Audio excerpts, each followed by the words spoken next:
धीरे बोलो, कोई सुन ना ले। ये बात हम सबके कानों में पड़ी होगी और हमारे मुंह से भी निकली होगी। लेकिन सोचने की बात यह है कि ये वाक्य कब कब हमारे मुंह से निकलता है और कब कब हमारे कानों में पड़ता है, क्योंकि ऐसे कम ही गुप्त राज होते हैं जो हम दूसरों के कानों में पड़ने नहीं देना चाहते। अक्सर परिवार में अशांति का कारण हम स्वयं ही होते हैं। हम इस बात को देख पाए भले ना देख पाए, पर यह असल सत्य है, क्योंकि जाने अनजाने मूर्खतावश हम खुद ही अपनी वो बातें दूसरों को बता देते हैं जो हमें कभी नहीं बतानी चाहिए। और वही बातें जो जाने अनजाने में हमने किसी दूसरे के सामने बता दी, वही हमारे दुख का कारण बन जाता है, वही हमारे झगड़े का कारण बन जाता है। और फिर बाद में हमें पछतावा होता है कि मुझे यह बात किसी को बतानी नहीं चाहिए थी। मेरी ही गलती हुई कि मैंने जाने अनजाने ये बात सभी को बता दी। इसीलिए आज जो सुकरात कहानी मैं आपको सुनाने वाला हूं, उसे सुनने के बाद आपको ऐसी बातें पता चलेंगी जो आपको कभी भी किसी को नहीं बतानी। ये जो 7 बातें हैं जो आपको किसी को नहीं बतानी हैं, क्यों नहीं बतानी, इसके पीछे का तर्क भी मैं आपको दूंगा। और इन 7 बातों के अलावा अगर आपको लगता है कि कोई बात ऐसी है जो मुझसे छूट गई या मैं नहीं बता पाया, तो कमेंट सेक्शन में जरूर बताना। इससे पहले कि आप इस कहानी में खो जाए, इस चैनल को सब्सक्राइब जरूर कर लें। तो चलिए कहानी शुरू करते हैं। एक समय की बात है, एक नगर में आदर्श नाम का एक युवक रहता था। वो युवक बहुत गरीब था। 2 वक्त की दाल रोटी भी बड़ी मुश्किल से उसको नसीब होती थी। किसी काम की तलाश में दिन रात खोज करने पर भी उसे कोई काम नहीं मिल रहा था। फिर एक दिन उसने अपनी पत्नी के सामने अपनी सारी समस्या बता दी। उसने अपनी पत्नी को कहा कि मैं जिस जगह भी काम मांगने के लिए जाता हूं, तो हर कोई मुझे यह कहकर काम नहीं देता कि हमारे यहां काम की जरूरत नहीं है। मैं काम की तलाश कर करके थक चुका हूं। मुझे समझ नहीं आता कि मैं तुम लोगों का पेट कैसे भरूंगा, अपने बच्चों को कैसे पालूंगा, और यह चिंता मुझे दिन रात खाए जा रही है। यह सुनकर उसकी पत्नी ने कुछ सोचकर कहा कि आप एक आदमी के पास एक बार ही काम मांगने के लिए जाते हो, और जब वो काम नहीं देता तो आप दोबारा उसके पास जाते नहीं हो। अगर आप उनसे काम लेना है तो आपको हमदर्दी जतानी होगी, आपको उनसे हमदर्दी हासिल करनी होगी, अपनी गरीबी दिखानी होगी, ताकि वो लोग आपकी मजबूरी समझकर आपको काम पर रख लें। इसीलिए शर्म मत करो, उन्हें अपनी मजबूरी बताओ, अपनी गरीबी बताओ, और इसी उपाय से आप काम पा सकते हो।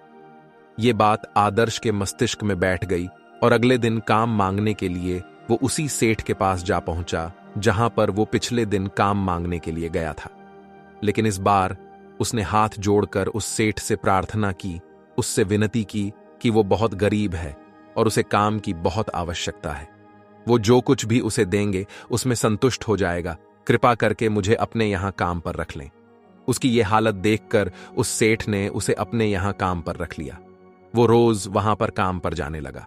अंदर ही अंदर वो खुश तो था कि उसे काम तो मिला, लेकिन उसे वेतन दूसरे लोगों से कम मिलता था। वही काम जो दूसरे लोग कर रहे थे, उन्हें ज्यादा वेतन मिल रहा था और इसको कम वेतन मिल रहा था। जब इस बारे में उसने अपने सेठ से कहा, तो सेठ ने कहा कि देखो भाई, तुम्हें काम की जरूरत थी, मैंने तुम्हें काम दिया। मेरा धन्यवाद करने की बजाय तुम मुझसे शिकायत कर रहे हो। यह सुनकर आदर्श वहीं पर चुप हो गया। बात कहीं ना कहीं सत्य थी। सही में सेठ ने तो उसे उसकी मजबूरी के हिसाब से ही काम दिया था और इसीलिए वो उसे अपने अनुसार ही वेतन देता था। लेकिन धीरे धीरे उसने ये बात अपने सगे संबंधियों और अपने दोस्तों को भी बताना शुरू कर दी कि उसका सेठ कैसा आदमी है और उसे कितना वेतन देता है। समय बीतता रहा और आदर्श पूरी लगन के साथ अपना काम करता रहा। लेकिन अब परिस्थितियां बदलने लगी थीं। सेठ आदर्श से दूसरे लोगों से ज्यादा काम लेता था और उसे कम वेतन देता था। यह बात आदर्श के मन को बहुत खलती थी कि वो दूसरों से ज्यादा मेहनत कर रहा है और उनसे कम वेतन पा रहा है। इससे उसके आत्मसम्मान को बहुत गहरी चोट पहुंची। अब धीरे धीरे उसका मन अपने काम से हटने लगा। उसका मन काम में लगता ही नहीं था। जाहिर सी बात है कि ऐसी जगह किसका मन लगेगा जहां आदमी को अपने आत्मसम्मान के साथ समझौता करना पड़े।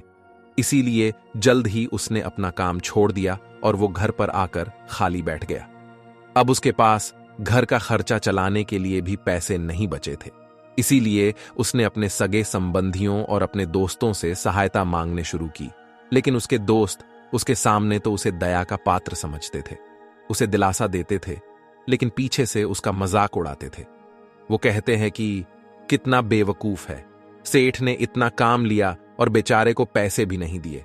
अरे हम इसको पैसे दे दे तो ये कल हमारा भी पैसा वापस कर पाएगा। इसकी ऐसी हालत है, काम तो इसके पास कुछ है नहीं, पैसा कहां से लाके देगा। और इसी वजह से आदर्श की हालत दिन पर दिन खराब होती जा रही थी। अब वो दिन रात तनाव में रहने लगा था। वही दोस्त, वही सगे संबंधी जो उसके अपने होने का दिखावा करते थे, वो उसे दया का पात्र समझ रहे थे, उन्हें उसके ऊपर तरस आ रहा था। सब लोग आकर उसे ध्यान तो बहुत देते थे, लेकिन कोई सहायता नहीं करता था। और अक्सर ऐसा ही होता है, ध्यान देने वाले तो बहुत मिल जाते हैं, लेकिन मदद करने वाले, ऊंगली पकड़कर, हाथ पकड़कर आगे चलने वाले कितने लोग मिलते हैं।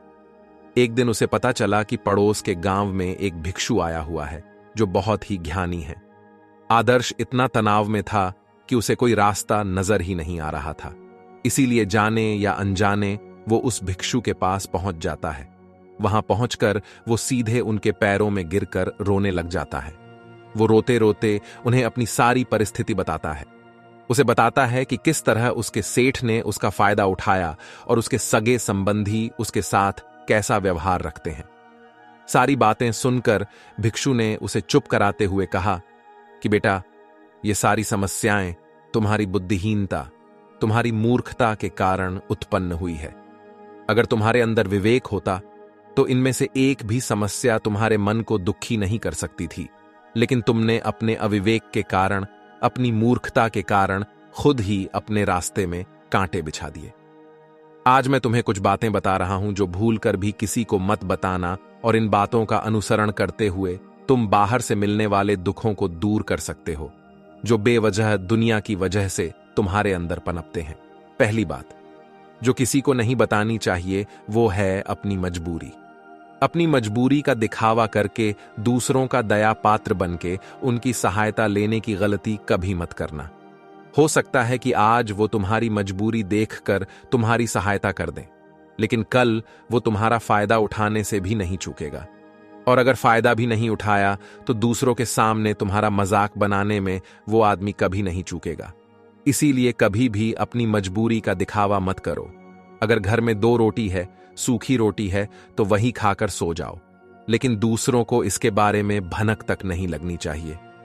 जरा आप खुद सोचो, मजबूरी बताने का क्या मतलब होता है।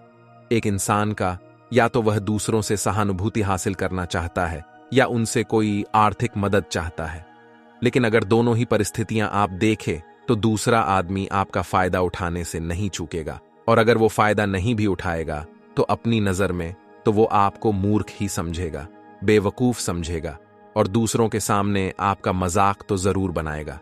इसीलिए अपनी मजबूरी के बारे में कभी किसी को मत बताना।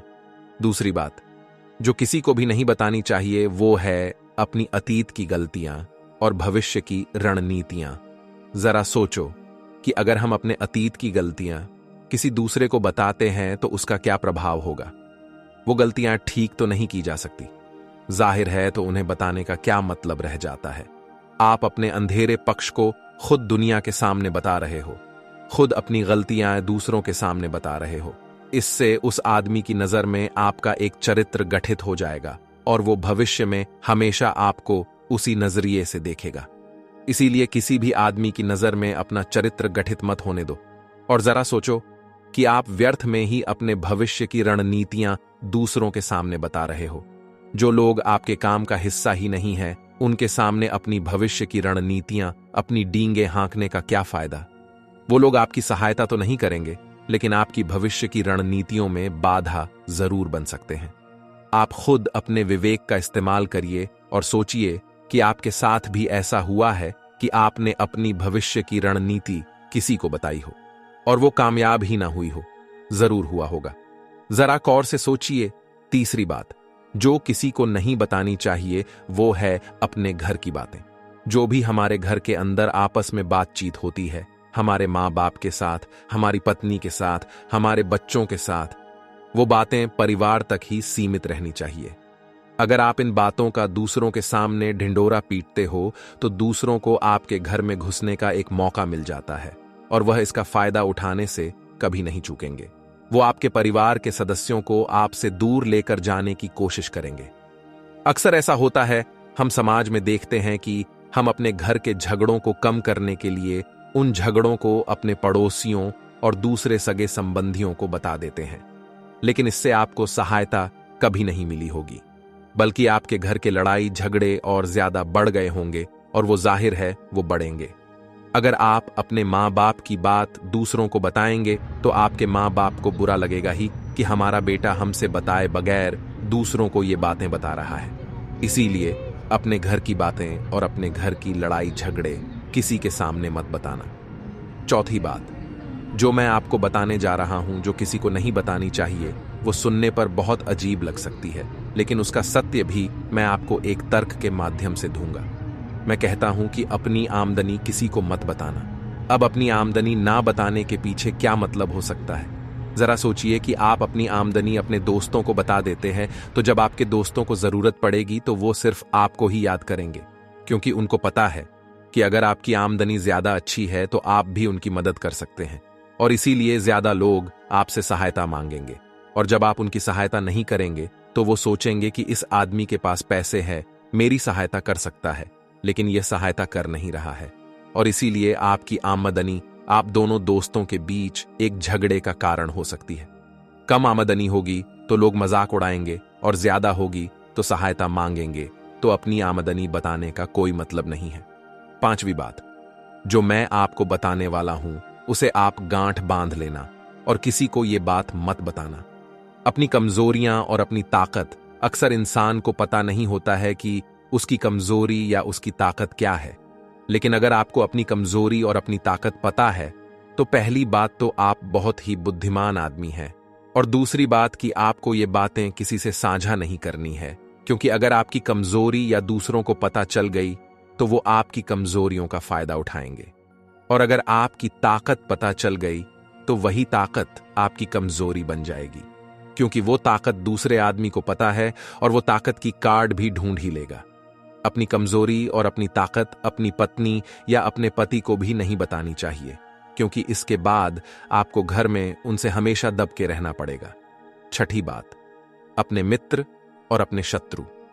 आप अपने मित्रों के बारे में अगर दूसरे लोगों को बताएंगे तो वह आपके मित्रों के साथ अपनी घनिष्ठता बनाकर आपको धोखा दिलवा सकते हैं, आपके गहरे मित्रों को आपसे दूर करने का प्रयास कर सकते हैं। अक्सर आम आदमी ऐसा नहीं करता, लेकिन आपके दुश्मन ऐसा करने की कोशिश कर सकते हैं, और दूसरी तरफ आपके शत्रु का भी किसी को नहीं पता लगना चाहिए, क्योंकि आज जो आपका मित्र है, अगर कल वो आपका दुश्मन हो गया तो वो आपके दुश्मन के साथ ही मिलकर आपको परास्त कर सकता है, आपको धोखा दे सकता है। इसीलिए अपने सबसे अच्छे दोस्तों को भी अपने दुश्मन के बारे में कभी मत बताना। सातवीं बात, जब तुम दान करते हो तो दान के बारे में भी किसी को मत बताना नहीं, तो दान करना व्यर्थ हो जाता है, बेकार हो जाता है।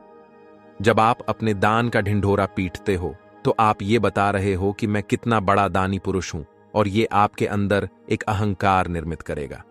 इसीलिए दान गुप्त रूप से किया जाए उतना ही अच्छा होता है, उतना ही फलदायी होता है।